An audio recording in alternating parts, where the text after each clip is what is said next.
Have you ever wondered what the average dating experience for the average man in the modern world looks like? In the modern world, dating apps are marketed towards young people that want love. You see countless celebrities, people around you, and people online fall in love, fall out of love, build long-term connections, and find the one. Then there's you. You're probably watching this video alone in your room in search for the one. But no matter how much you use these dating apps, you still can't find anyone. Maybe you don't have many options. The ones you did have stood you up and bailed on you. You're too anxious to meet people in real life, or you think you're not good enough, all because you can't find anyone through a dating app. Meeting someone who will care for you, someone to love, all seems like a distant dream. You look at couples and wonder why that isn't you. Then you start to think, maybe that isn't for me. You start giving up on love, that dream. It will forever remain that way.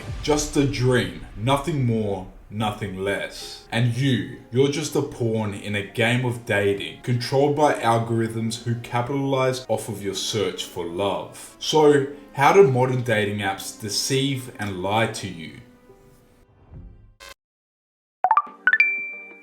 In 2013, Tinder changed online dating forever with a simple system that anyone can follow, swipe right if interested, swipe left if not. So instead of having to shift through thousands of profiles, users could accept or reject someone in a split second. And although Tinder made dating simple, it made it less about creating long-term connections and building meaningful relationships, and more about hookups, quick fixes of dopamine, receiving validation, and shallow conversations. And once you get a small amount of dopamine, it's easy for them to keep you around for longer. As you already know, dating apps are how a lot of people meet in the 21st century, with statistics claiming that 10% of couples met online in 2023. Dating apps are the third most popular way that people meet their partner. The only two other ways that people meet more than dating apps are through friends and family, which is how 24% of people meet, and through work, which is how 14% of people meet. While meeting offline is still very popular, these dating apps have an average of 262 million downloads per year globally since 2018. And in the month of June 2024, Bumble and Tinder both had over 600,000 downloads in the United States alone, while Hinge had 574,000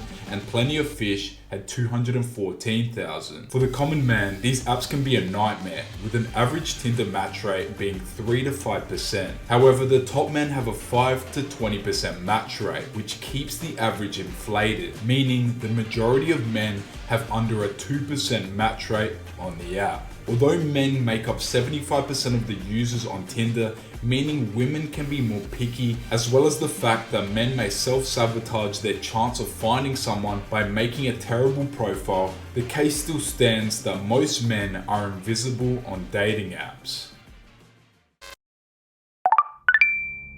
You see, dating apps like Tinder are marketed towards people that want to find love. And because of this, the app's main targets are people between the ages of 18 to 34. And although Tinder initially started as a regular dating app, as the culture shifted, it began to be marketed as a hookup app. A place where you can meet someone to have short-term pleasure, finding fulfillment in external pleasures, as opposed to building meaningful connections, which makes you wonder, what psychological effects can these online dating apps have on the minds of the people that use them?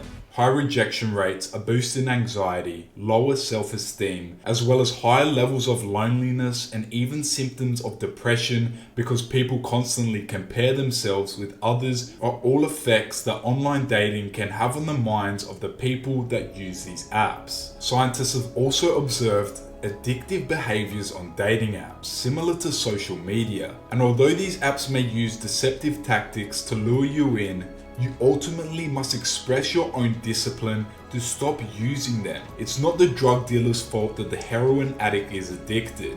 It's the addict's fault. You must stop the cycle. But is that even possible when these giant tech companies have hundreds, if not thousands of people working against you to take advantage of your basic human nature?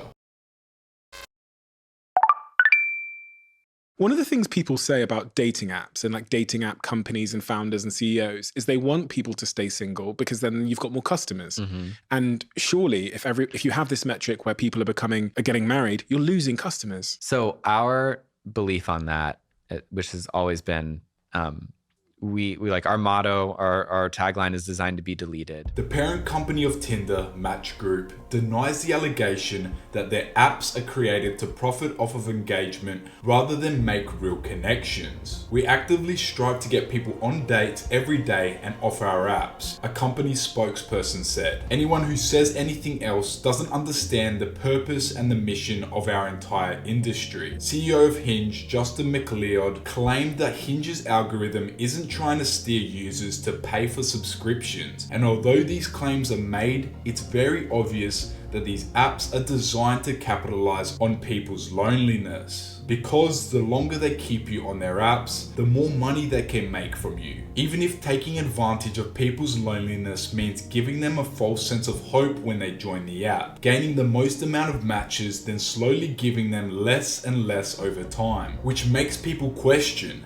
am I good enough? Limiting your swipes, making you pay to see who swiped right on you, reeling you in with a lot of options on the first day, then killing your engagement. These are just a few of the tactics that these dating apps use to take advantage of men's desperation. Clinical professor of psychiatry Elias Abijaud said that dating apps give people a rush by giving people likes and matches, as it takes advantage of the dopamine reward system. Assistant professor of media science Catherine Caduto stated that dating apps are companies. These are people that are trying to make money, and the way they make money is by having users stay on their applications. On Valentine's Day of 2024, a lawsuit was filed by 6 people claiming that dating apps like Tinder and Hinge are psychologically manipulative and also use addictive features to lock users into constant use of the app. However, Match Group rejected and denied the criticism, saying that the lawsuit is ridiculous and has zero merit. See, love is the third most important thing on Maslow's hierarchy of needs, and with such a large influence over the online dating market, Match Group will continue to do anything to keep growing their empire, even if it means capitalizing on people's constant search for love.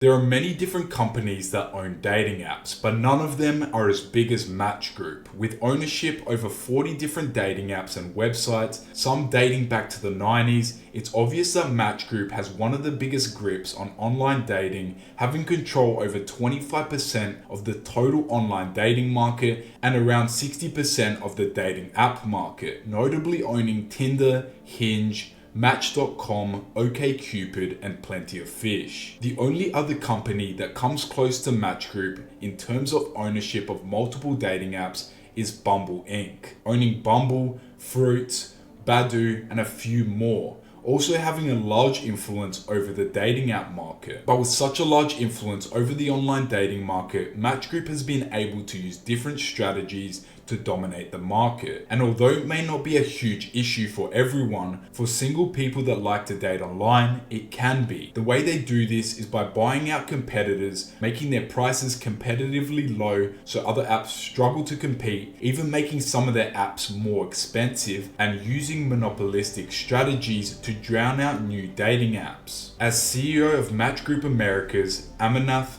Thomber said, "We are constantly looking at ways to give users a way to enhance their chance of succeeding on the app," further stating that's something that users are always willing to pay, turning their apps into a video game where if you pay, you can have an advantage over others. Match Group also has specific dating apps for different ethnicities and social groups, such as Asian People Meet, Divorced People Meet, The League, and many more, making it difficult for new apps to establish a new place in the market. This is how they are able to avoid ruining their own market share or confusing their users. As one data put it seems like these apps are improving on taking our money and making us spend more time on their apps than they are matching us with people. And although dating apps are able to take advantage of their users' desperation using manipulative tactics, there are things you can do as an online dater to avoid being another person that gets taken advantage of by these apps. And so, if you can't outplay the game with dating apps, avoid the game completely. There are so many other ways to meet people, such as through regular social media apps like Instagram, through friends and family, at bars, clubs, and even walking past people on the street. It's about building a stronger connection with yourself so that you're confident to talk to people and meet new people wherever you go. And meeting new people will hopefully spark conversations that will allow you to find someone that meets your standards. And if you struggle to do that, just hope that your country or city develops its own dating app like Tokyo has. But with that being said, make sure to subscribe and click on this video. I think you can learn a lot from it.